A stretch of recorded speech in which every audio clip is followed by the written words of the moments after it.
Essayer, c'est l'adopter. Quelques tours de pédale plus tard, Bruno repart avec son nouveau vélo, pas mécontent de son affaire. Je n'avais plus de vélo, tout simplement il était cassé et donc je suis venu en chercher un nouveau. Ça fonctionne parfaitement, du coup je me retrouve avec un vélo qui est parfaitement neuf, en bon état de marche et puis et je suis ravi.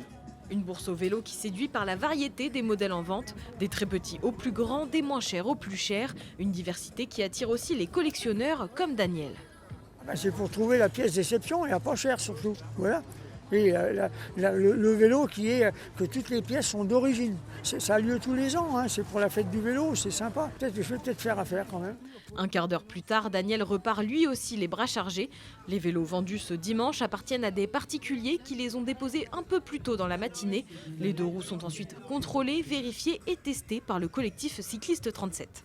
C'est une vérification qui est globale, nous c'est ce qu'on appelle un contrôle technique, c'est comme la voiture, comme en moto, donc on fait la même chose en vélo. Donc ce sont notamment les roulements, s'il y a du jeu, si ça freine bien, c'est très important, si le cadre il a une fissure ou pas, vraiment des choses qui sont très globales mais que nous on arrive à déceler. Les gens ne se font pas avoir grosso modo par un vélo où en gros on a l'impression qu'il serait propre et qu'en fait il y a plein de travail, de réglage de faire derrière. Cette année, plus d'une cinquantaine de vélos ont été mis en vente et les 2 tiers ont trouvé un nouveau propriétaire.